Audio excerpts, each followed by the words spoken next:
बात अच्छे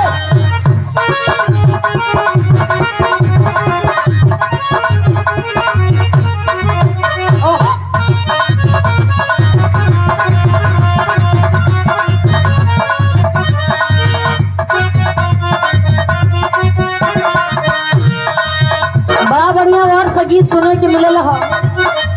कौनो नई नगली दुल्हन के बियाह हो गई, ससुरा में गई और नैहरा में आके कुल बतिये अपना सखियन से बतावतिया कि सैया जी हमरा के कितना प्रेम करेलन, कितना प्यार से हमरा के राखेलन।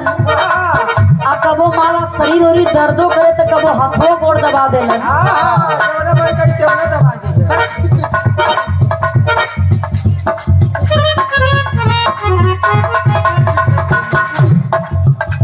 बात वह बोला जौन शोभा दे।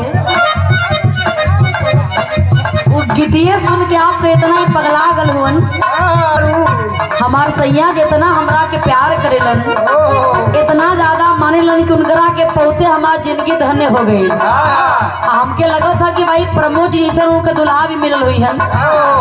लड़का का मैटर है, कोनो लड़का एक कहीं नहीं मही खूब खूबसूरत बा, लड़की जीन्स का पैंट टी शर्ट पहिर के हाली हाली आगे आगे जाती है। बड़ा स्मार्ट लड़का रहल, जाके अगवे से गुलाब का फूल लेके प्रपोज करता। कहा था सुनो मैं तुमसे बहुत प्यार करता हूँ और तुमसे शादी भी करना चाहता हूँ।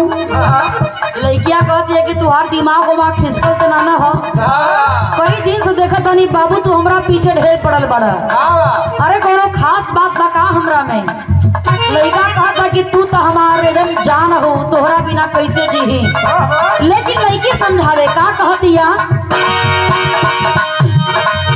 यह कहे नइखे दहिया में हीरा मोती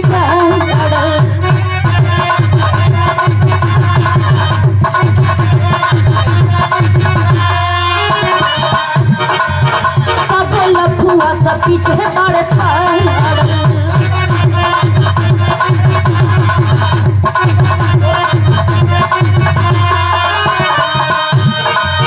नइखे दहिया में हीरा मोती लफुआ सब पीछे बड़े कहे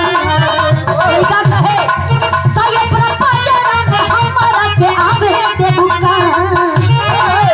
अपना बाजारा में हमारा के आवे देखू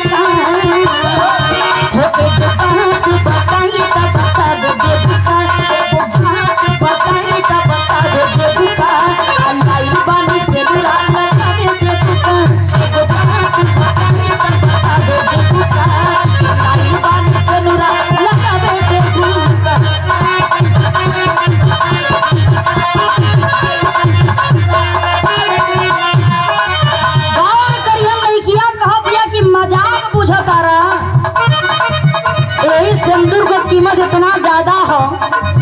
इस सिंदूर की कीमत के तू हल्का में मत लो। कितना रुपया खर्चा होला बैंड पार्टी आ कितना वीआईपी व्यवस्था कैला के बाद इस सिंदूर पहना के तब इस समाज में पूरा जग पूरा होला। आ तू चाहत रह कि 2 रुपया में काम करके लेके चल जाई, कि तहरा बस के बात नहीं खे।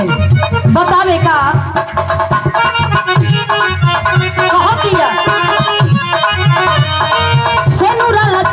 मजाक हवे पागल का तोहार दिमाग हवे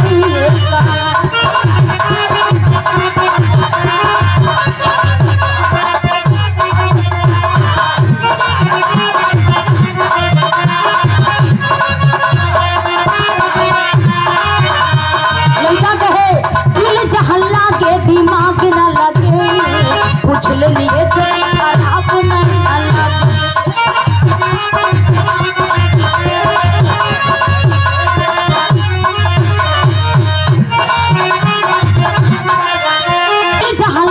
दिमाग न लगे, कुछ नहीं ऐसे कि खराब न लगे।